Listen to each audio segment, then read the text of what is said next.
जनाजे की नमाज पढ़ने से पहले, पढ़ाने से पहले ये पूछ लेना चाहिए कि जिस आदमी का जनाजा मैं पढ़ाने जा रहा हूं उस मरने वाले पर किसी का कोई हक तो नहीं है। कौन पूछता है? आप अपने इलाके के मुल्ला और मौलवियों को बताइए कितने लोग हैं जो पूछते हैं। इसके बिना जनाजा है ही नहीं, लेकिन बताइए कितने लोग पूछते हैं। कितनी बस्तियों में मैं जाता हूं, जनाजा सामने खड़ा, पढ़ा दिया, अल्लाह अकबर, हो गई, नमाज पढ़ा दी गई, उठाया जनाजा चला गया। लेकिन जनाजा पढ़ाने वाले की जिम्मेदारी है कि मय्यत का जनाजा पढ़ाने से पहले उसके रिश्तेदारों को सामने लाकर, उसके बेटे, उसकी औलाद को सामने लाकर पूछे कि मरने वाले पर किसी का कोई हक तो नहीं है। और जनाजे में सफ़े लग जाएं तो पूरी पब्लिक से पूछा जाए क्या मरने वाले का किसी के ऊपर कोई कर्ज तो नहीं था। अगर एक भी आदमी खड़ा होकर ये कह दे कि मरने वाला मेरा कर्जदार था, मरने से पहले उसने कर्जा लिया था और कर्जा दिए बगैर मर गया, तो फिर उसके ऊपर जनाजा नहीं पढ़ा जाएगा। सुन रहे हैं आप? फिर उस पर जनाजा नहीं पढ़ा जाएगा। फिर उसके घर का कोई आदमी खड़ा होकर, उसका बेटा या उसका भाई खड़े होकर ये कहेगा कि अपने बाप का कर्जा मैं अदा करूंगा। जब बेटा या घर का कोई वारिस ये कहे कि मैं इस मय्यत का कर्जा मैं अदा कर दूंगा, इतना इतना रुपया तुम्हारा कर्जा मैं दे दूंगा, जब इस बात की गारंटी जब कोई लेगा तब उसका जनाजा पढ़ा जाएगा। आप समझ रहे हैं कितना बड़ा मामला है ये बंदों का मामला। एक आदमी मर गया, दुनिया से चला गया, उसके साथ उसकी नेकियों का दरवाजा भी बंद हो गया, लेकिन इसके बावजूद मेरे भाइयों उसका जनाजा पढ़ाने से पहले पूछा जाएगा क्या इसके ऊपर किसी का कर्ज तो नहीं था, कोई मामला तो नहीं था। और अगर निकल गया तो उसका जनाजा नहीं पढ़ाया जाएगा जब तक कि उसके रिश्तेदार ये न कहें कि इसका कर्जा या इसका मामला मैं अदा कर दूंगा। मेरे प्यारे साथियों, ज़रा तसव्वुर कीजिए, नबी अकरम सल्लल्लाहु अलैहि वसल्लम का आखिरी वक्त है, इस दुनिया से जाने वाले हैं, इंतकाल में 2 या 3 दिन बाकी रह जाते हैं। आप फरमाते हैं लोगों अगर मेरा किसी के ऊपर कोई कर्ज हो तो वो आज ले ले, कयामत के दिन मैं नहीं दे सकता। इंतकाल से 2-3 दिन पहले लोगों अगर मेरे ऊपर किसी का कर्ज हो तो वो 2-3 वो मुझसे ले ले। एक सहाबी उठते हैं और कहते हैं कि अल्लाह के नबी मेरे 3 दिरहम है आपके पास। अल्लाह के नबी सल्लल्लाहु अलैहि वसल्लम ने एक सहाबी को हुक्म दिया कि 3 दिरहम इसके अदा कर दिए जाए। उस सहाबी ने उसी वक्त उनके 3 दिरहम दे दिए। आपने फरमाया लोगों जब मेरी रूह कब्ज़ उनसुरी से परवाज हो जाए, जब मेरा इंतकाल हो जाए तो मेरी नमाज जनाजा से पहले पूछ लेना किसी का कोई कर्ज तो नहीं है, किसी का कोई कर्ज तो नहीं है। अगर कोई मिलता है तो उसका कर्ज अदा कर दिया जाए, उसके बाद मेरा जनाजा पढ़ाया जाए और फिर मुझे कब्रिस्तान में दफन कर दिया जाए। मुझे गौर कीजिए मेरे भाइयों, ये वो हस्ती कह रही है जिसके लिए हम मकाम महमूद की दुआ करते हैं हर नमाज के, हर अज़ान के बाद। और इसका हाल ये हुआ कि अल्लाह के नबी सल्लल्लाहु अलैहि वसल्लम का जब इंतकाल हुआ तो पूछा गया कोई कर्ज तो नहीं था। जवाब कहीं से नहीं मिला। सबसे पहले अबू बकर सिद्दीक ने आपकी नमाज जनाजा पढ़ी, फिर उमर फारूक ने नमाज जनाजा पढ़ी, फिर उस्मान गनी ने नमाज जनाजा पढ़ी, फिर हज़रत अली ने पढ़ी। मसला याद रखना, अल्लाह के रसूल की नमाज जनाजा जमात के साथ नहीं हुई, अल्लाह के नबी की नमाज जनाजा किसी ने नहीं पढ़ाई। हुजरे में थे, एक एक करके लोग आते गए, पढ़ते गए।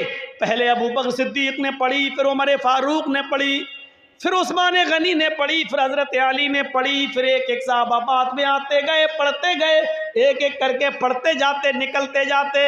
यहाँ तक कि बाद में औरतों ने भी नमाज जनाजा पढ़ी और सबसे लास्ट में बच्चों ने नमाज जनाजा पढ़ी। इसी को पढ़ते पढ़ते और लोग देखने आते थे। अल्लाह के नबी सल्लल्लाहु अलैहि वसल्लम को तकरीबन आज के मौजूदा टाइम के लिहाज से 32 आवर्स इंतकाल के बाद 32 घंटे तक आपको दफनाया नहीं जा सका।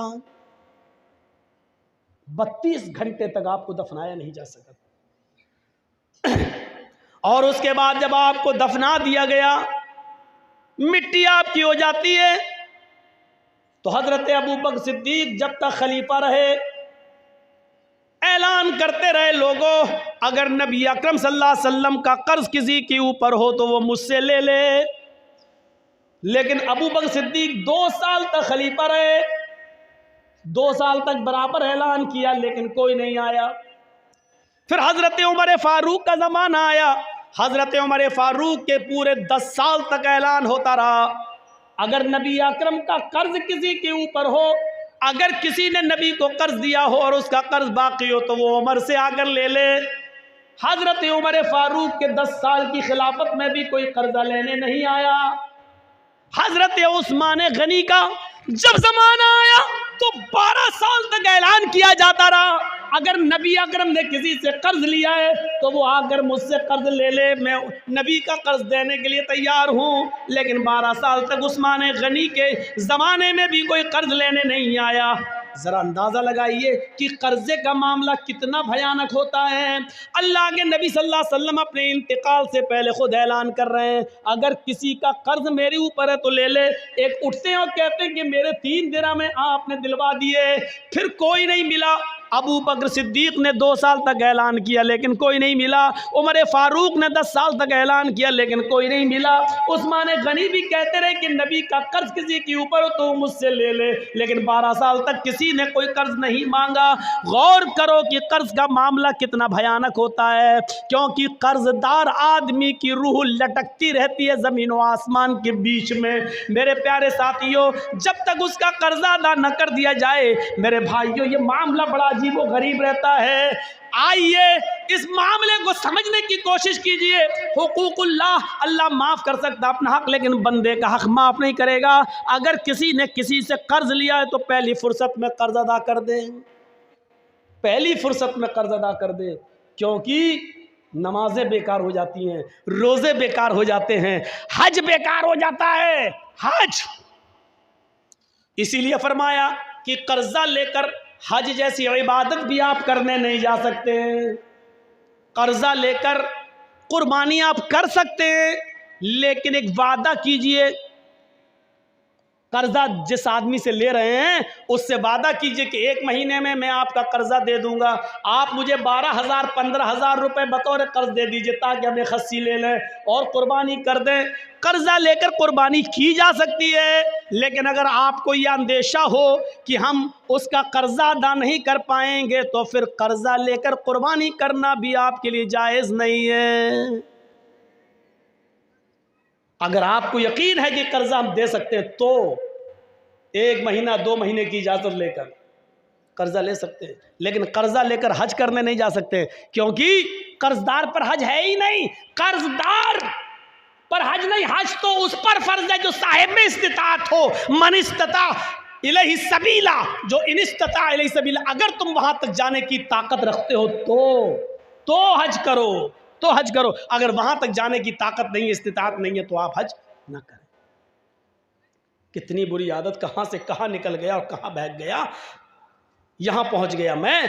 तो मैं कह ये रहा था कि हम अपने दोस्तों को खिला सकते हैं, दुश्मनों को नहीं, लेकिन अल्लाह रब्बुल आलमीन को देखिए, वो अपने दोस्त और दुश्मन सबको खिलाता है, मोमिन और काफिर सबको खिलाता है। ये है रब्बुल आलमीन।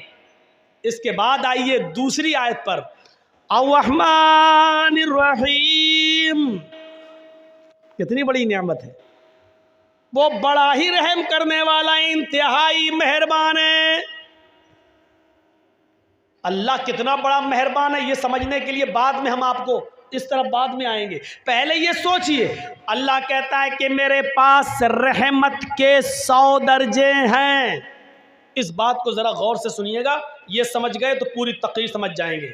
अल्लाह ने कहा मेरे पास रहमत के 100 दर्जे।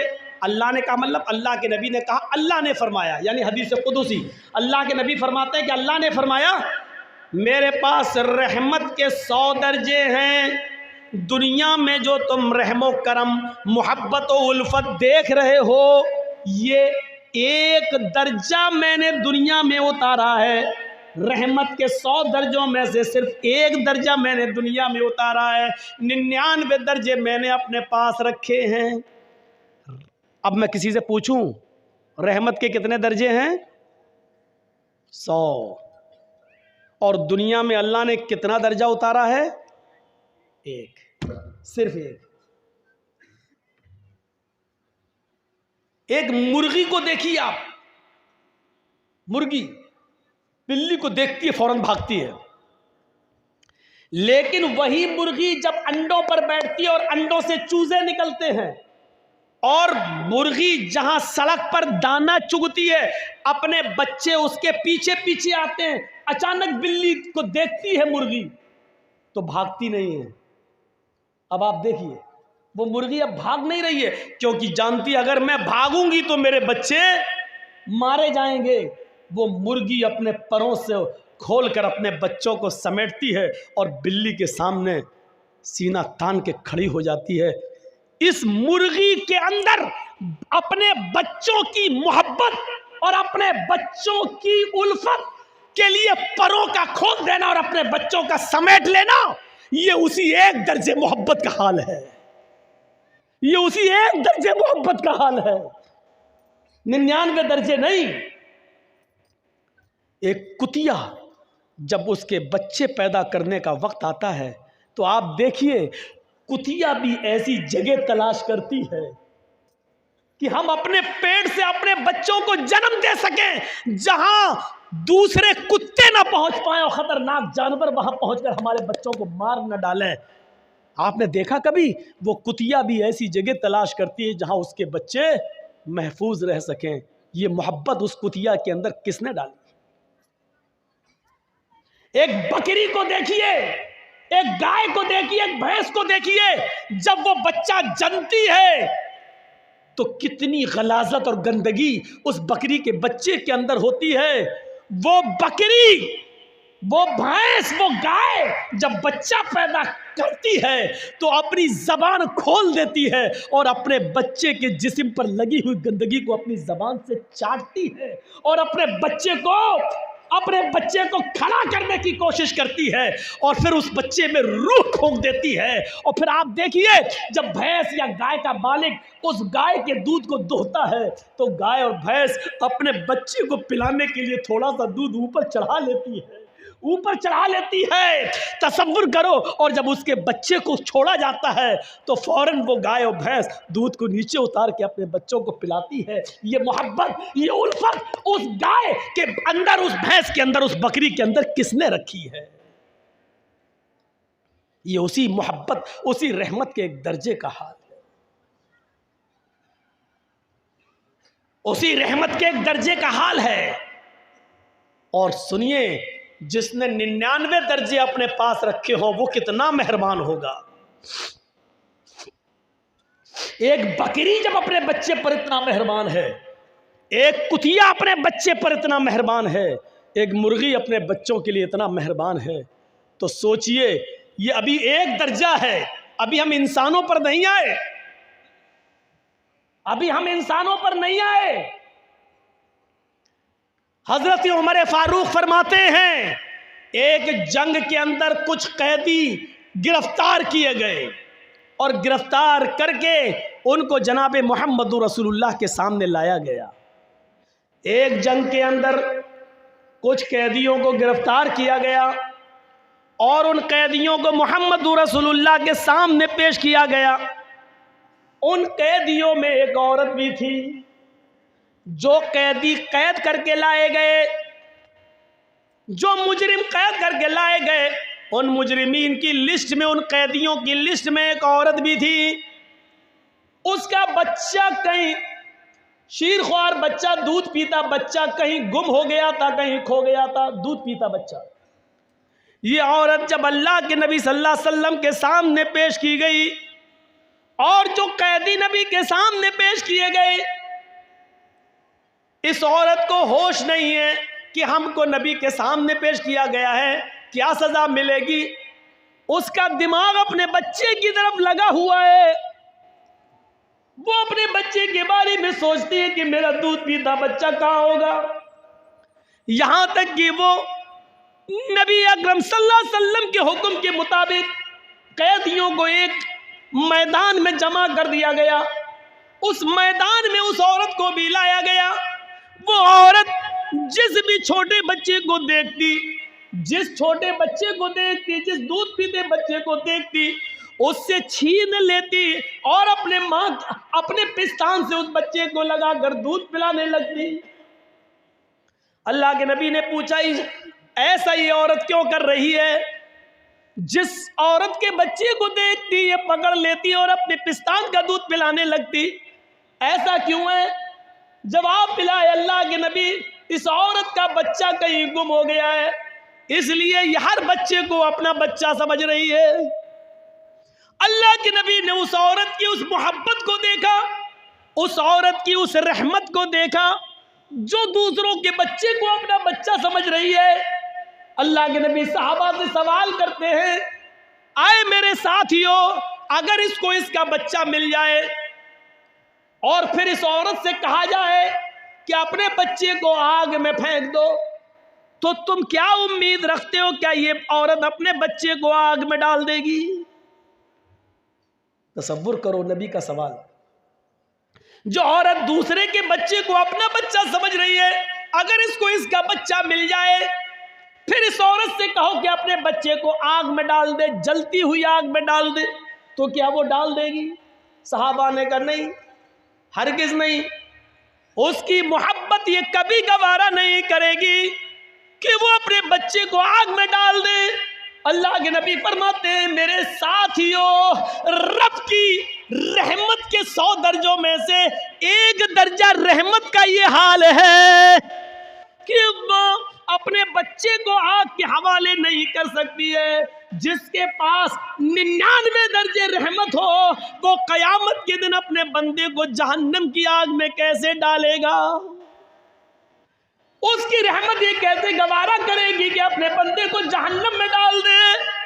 लेकिन बंदे गुनाह कर करके, शिर्क कर करके, बिदअतें कर करके, शराब नोशी कर करके, हराम खा खा कर, हराम की कारोबार कर करके अपने आप को खुद जहन्नम में ले जाते हैं, तो उसमें अल्लाह की रहमत फिर गजब में बदल जाती है।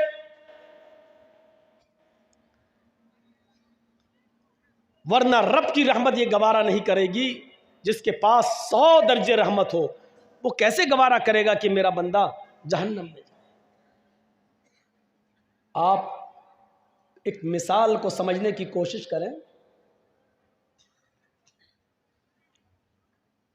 आपकी बेटी है, शादी हुई, आपने बहुत से बर्तन उसको जहेज में दिए, कांच के 2 बर्तन, कांच के 2 गिलास, शीशे के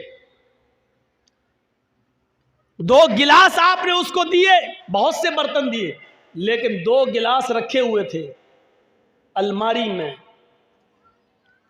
और कांच के दोनों गिलास जिसको आपकी बेटी ससुराल में जाने के बाद रोजाना साफ कर करके रखती थी, अचानक दोनों गिलास गिरते हैं नीचे।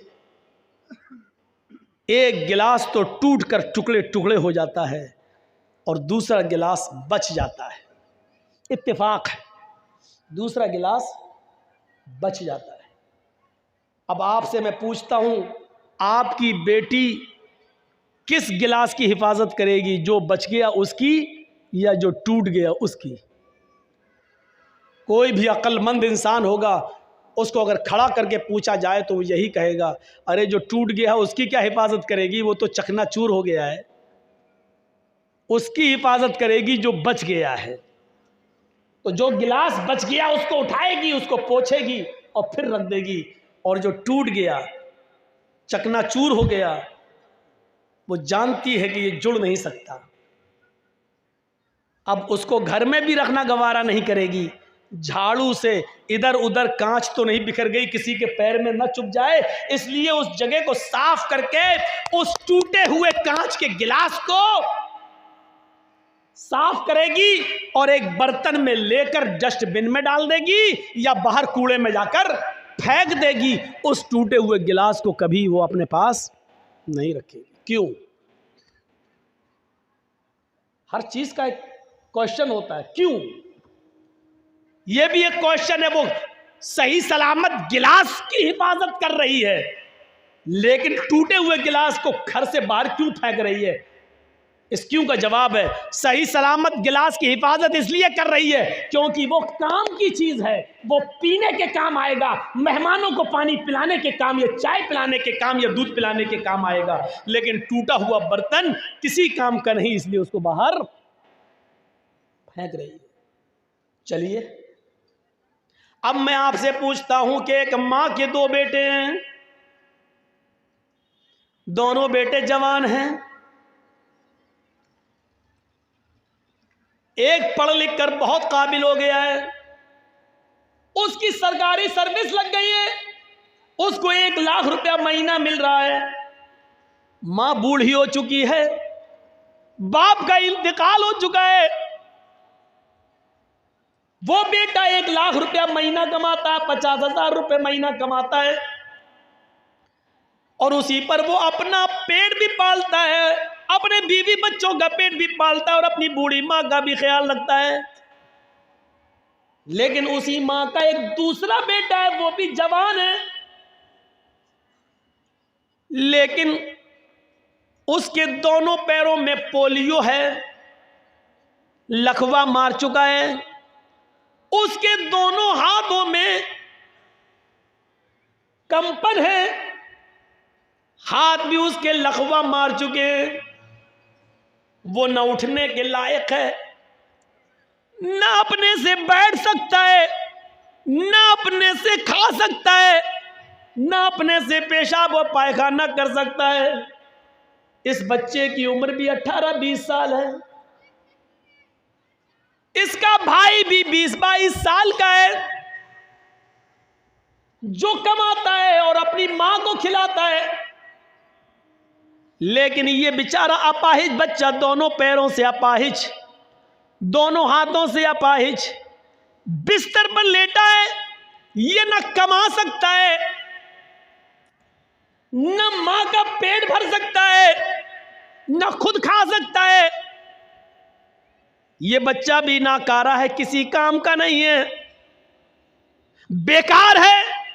बल्कि ये बच्चा अपने मां पर भी बोझ बना है, बल्कि अपने बड़े भाई के ऊपर भी बोझ बना हुआ है। मैं आपसे पूछना चाहता हूं, मां इन दोनों बच्चों में से किस बच्चे की हिफाजत करेगी और किस बच्चे को अपने घर से बाहर निकालेगी? आपका जवाब होगा, वो किसी भी बच्चे को बाहर नहीं निकालेगी। वही औरत जो कांच के गिलास की हिफाजत कर रही है, जो बच गया क्योंकि वो काम का है। लेकिन मां उस काम के बच्चे से ज्यादा देख रेख इस बच्चे की कर रही है, जो दोनों बिस्तर, अपने दोनों पैरों दोनों हाथों से अपाहिज और लकवे का शिकार है, फालिज मार चुकी है, उसकी हिफाजत कर रही है। मां उस बच्चे के सर से पसीना नहीं पोंछेगी जो मेहनत करके आया है, इस बच्चे के सर से पसीना पोंछ रही है जो बिस्तर पर लेटा है।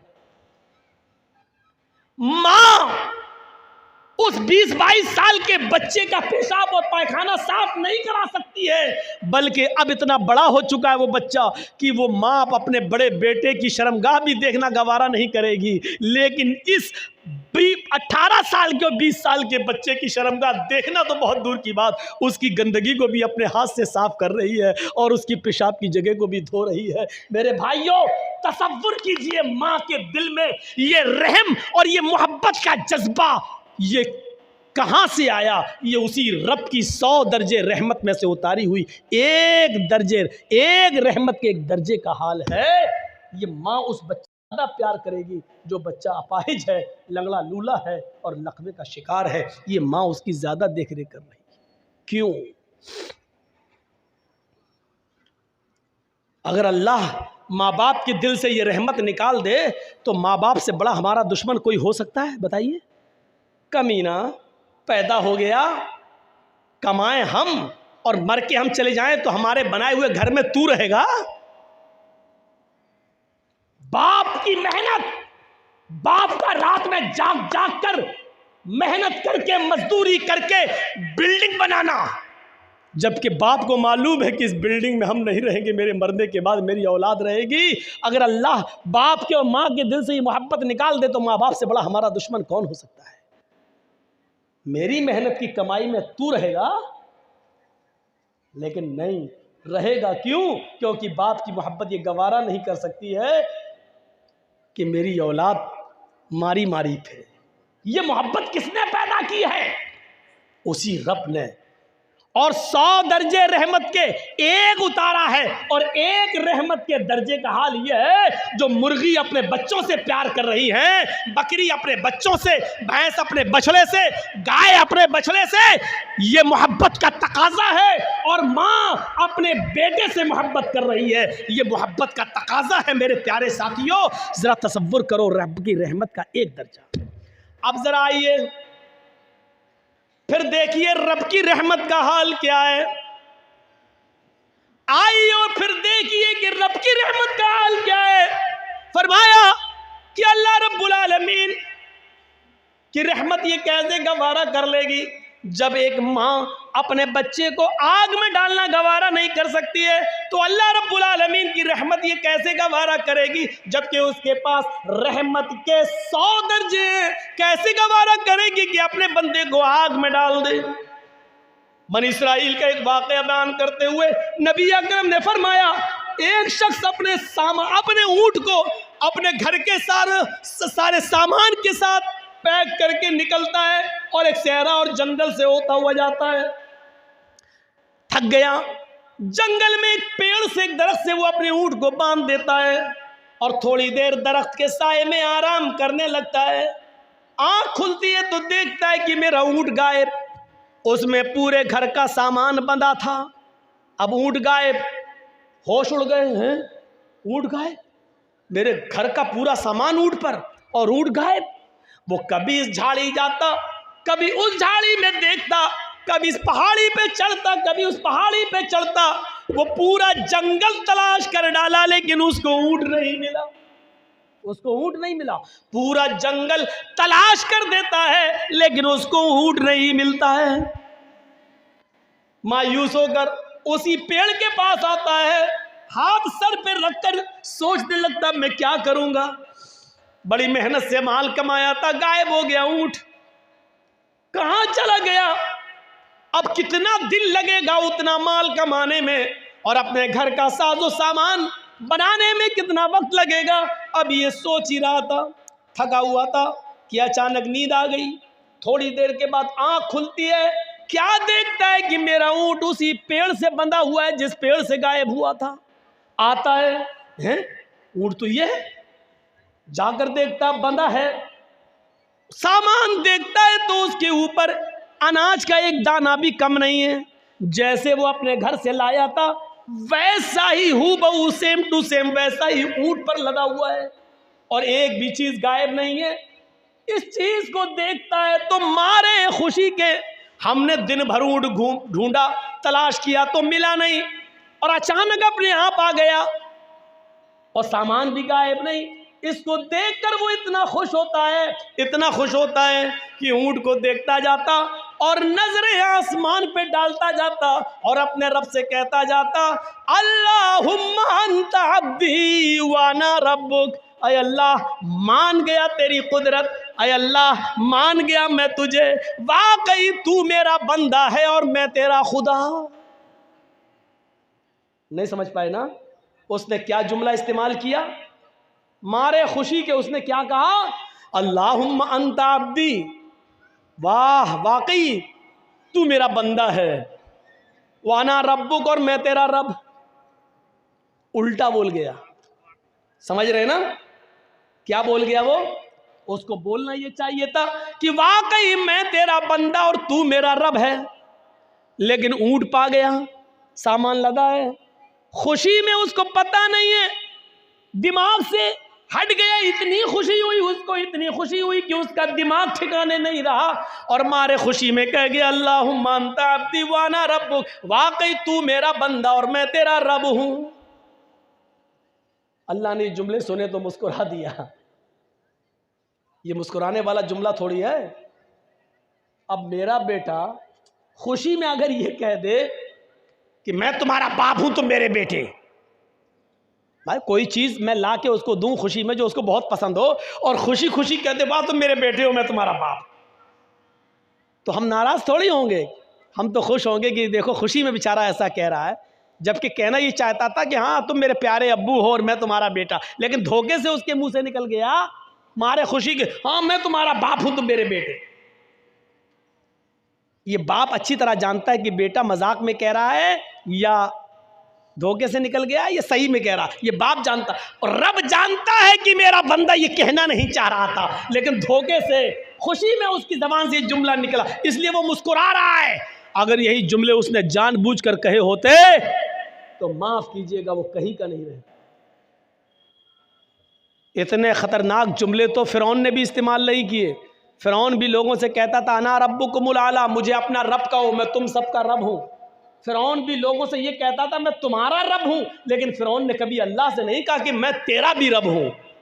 फिरौन ने कभी जिंदगी में अपने रब से नहीं कहा आय अल्लाह मैं तेरा भी रब हूं। वो लोगों से कहता था ना रब्बुकुमुल आला, मैं तुम्हारा रब हूं, तुम मुझे अपना रब मानो। लेकिन इसके बावजूद अल्लाह ने क्या किया, उसको दरिया में गर्क कर दिया, डुबो दिया और मार डाला और उसकी लाश को समंदर से बाहर फेंक दिया। आज भी मिस्र के म्यूजियम में उसकी लाश निशाने इबरत बनी हुई है। आज भी उसकी लाश देख लो, जो देखना चाहे। आज भी ज़मीन उसको एक्सेप्ट नहीं करती है। जिस ज़मीन में गाड़ा जाता है ज़मीन निकाल के फेंक देती है, जिस समंदर में डाला जाता है समंदर निकाल के फेंक देता है। आज भी उसकी लाश निशाने इबरत बनी हुई है। फिरौन ने इतने बड़े जुमले नहीं कहे थे। इसने ये कहा था मैं तुम्हारा रब हूँ, लेकिन अल्लाह से कभी नहीं कहा था मैं तेरा रब हूँ। लेकिन इसने तो अल्लाह ही को अपना बंदा कह दिया और अपने आप को अल्लाह, अपने आप को रब का, अल्लाह का रब कह दिया। अल्लाहुम्मा अंता अब्दी व अना रब्बुक, तू मेरा बंदा मैं तेरा खुदा। ज़रा तसव्वुर करो। लेकिन इसके बावजूद अल्लाह नाराज़ नहीं हो रहा। क्यों? क्योंकि उसके दिल की नीयत ये नहीं थी। अल्लाह के नबी इस वाक़े को बयान करने के बाद कहते हैं जितनी खुशी इस बंदे को होती है अपना ऊँट पाने के बाद कि होश में नहीं है, इतनी खुशी है कि वो जमीन पर पैर नहीं रख रहा है। जब एक गुनाहगार बंदा रात की तारीकी में नफिल नमाज पढ़ने के बाद जब सारी दुनिया सो रही हो, फिर वो उठकर वुजू बनाए और रात के अंधेरे में उठकर रफा यदैहि लस्समा, अपने दोनों हाथों को आसमान की तरफ उठा ले और फिर अपने गुनाहों की माफी अल्लाह से मांगे। आय अल्लाह, अल्लाहुम्मा ग़फ़िर ज़ुनूबी, अल्लाहुम्मा ग़फ़िर ली, अल्लाहुम्मा ग़फ़िर ली, अल्लाहुम्मा ग़फ़िर लिज़ुनूबिना वरहमनी वस्तुर उयूबिना। ये सारी दुआएं वो मांगने लगे और फिर वो रब को राजी करे कि अल्लाह हमारे गुनाहों को बख्श दे, हमें माफ कर दे, हम पर रहम फरमा।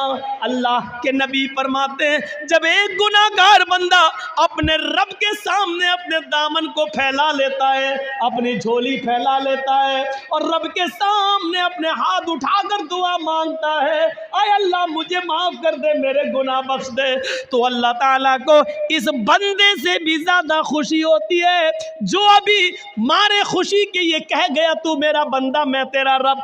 जितनी खुशी इस इंसान को होती है अपना ऊँट पाने के बाद, अल्लाह को इससे कहीं ज्यादा गुनाह, कितनी ज्यादा गुनाह, कई ज्यादा बढ़कर अल्लाह ताला को खुशी होती है जब कोई गुनाहगार बंदा उसके सामने अपने गुनाहों की तौबा करता है, अपने आप को कहता है कि अल्लाह मुझे माफ़ कर दे। अल्लाह को इससे भी ज़्यादा खुशी होती है। ये उसका रहमो करम है कि गुनाह करने के बावजूद वो अपने बंदे को माफ़ करता रहता है। हाँ तो कर रहे हैं, हमको 12:30 बताया गया था इसलिए। ठीक है, तो मेरे भाइयों यहां से आप अंदाजा लगाएं कितना मेहरबान है वो अल्लाह। और सुनिए एक चीज आपको पॉइंट की बता देता हूं, हमारे सदर मोहतरम जो इस जलसे के हैं, उन्होंने कहा आज पहला दिन है इसलिए थोड़ा सा जल्दी ख़त्म हो जाना चाहिए। तो मैं बस एक बात बताकर अपनी बात को ख़त्म कर दूंगा। बहुत कीमती बात बता रहा हूँ मैं आपको, सुन लीजिए मेरे प्यारे साथियों, इसको गौर से सुनिए। अल्लाह रब्बुल आलमीन ने तकरीबन 20 से ज़्यादा, कुरान पढ़िए आप, 20 बार 20 से ज़्यादा बार या इबादी कहकर अपने बंदे को पुकारा, या इबादी,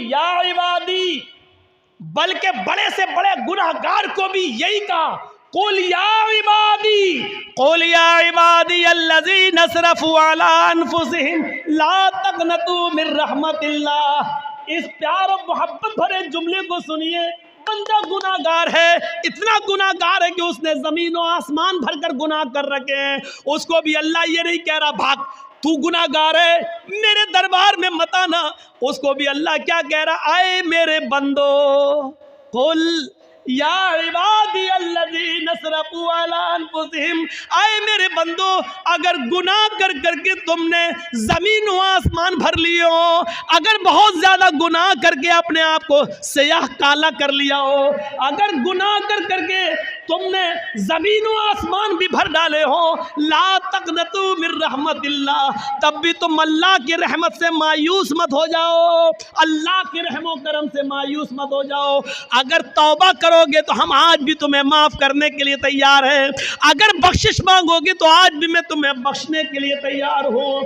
20 से ज़्यादा बार अल्लाह ने कुल या इबादी कहा है, आए मेरे बंदो मेरे पास तो आओ, मेरे बंदो मुझसे गुनाहों की माफ़ी तो मांगो, मेरे बंदो मेरे पास गिड़गिड़ाओ तो रो तो सही, हम तुम्हें आज भी माफ़ करने के लिए तैयार हैं।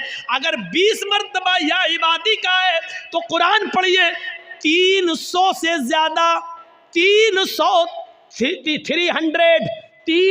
से ज़्यादा उसने रहमत का लफ्ज़ इस्तेमाल किया है, रहमत का लफ्ज़ इस्तेमाल किया है। ये मेरी रहमत, ये मेरी रहमत, ये मेरी रहमत, और एक लफ्ज़ तो ऐसा कह दिया है, रहमती वसीअत कुल्ल शै, रहमती वसीअत कुल्ल शै। आए मेरे बंदो, मेरी रहमत हर चीज़ को घेरे हुए, मेरी रहमत हर चीज़ पर छाई हुई है, मेरी रहमत के साए में आओ तो सही। आए मेरे बंदो, मेरी रहमत के दायरे में आओ, हम तुम पर भी अपनी रहमत निसार कर देंगे, हम तुम पर भी अपनी रहमत का साया कर देंगे। ये अर्रहमान अर्रहीम, ये रब की रहमत है। माँ बाप, भेड़ बकरी, दुम्बा, मुर्गी, कुत्ता कुतिया और जानवरों की रहमत और इंसानों की रहमत भी सुनी, और रब की रहमत भी आपने सुनी। ये सब रब की रहमत के 100 दर्जों में से एक दर्जे का हाल है, अर्रहमान अर्रहीम। मैं 2 ही आयतों पे चल पाया, अल्हम्दुलिल्लाह रब्बिल आलमीन अर्रहमान अर्रहीम। अभी रहमान अर्रहीम पर और भी बाकी है। मेरे प्यारे साथियों, कल कोई दूसरा टॉपिक आपके सामने रखेंगे। हम यहाँ से ये सोच कर उठें कि अल्लाह रब्बुल आलमीन है और रहमान रहीम है, वो मेहरबान है, वो जिस तरीके से सबको पालता और पोसता है, उसकी नज़र में कोई दोस्त व दुश्मन नहीं, वो सबको देता है। तो हमें और आपको भी उसको रब समझना चाहिए और उसकी रहमत का फ़ायदा उठाना चाहिए, अपने गुनाहों की माफ़ी मांगना चाहिए, और उस रब ने जो हमें ज़िंदगी दी है, उस रब की दी हुई ज़िंदगी को उसी रब के बनाए हुए कानून के मुताबिक हमें चलाने की कोशिश, चलने की कोशिश करनी चाहिए। हम अल्लाह से दुआ करते हैं कि बारे इलाह हमारी ख़ताओं को माफ़ फरमा दे, हमारे गुनाहों को बख्श दे, हम मुसलमानों पर रहम फरमा। अल्लाह हमें अपनी रुबूबियत को समझने की तौफ़ीक़ अता फरमा, और हमें रब्बुल आलमीन के रहमान और रहीम से हमको रहमत तलब करने की तौफ़ीक़ अता फरमा। जब तक तो हमें ज़िंदा रख, इस्लाम पर ज़िंदा रखना, जब हमारा ख़ात्मा हो तो ईमान पर हमारा ख़ात्मा फरमाना। वमा अलैना इल्लल बलागुल मुबीन व आखिरु दअवाना अनिल हम्दुलिल्लाहि रब्बिल आलमीन। अस्सलामु अलैकुम।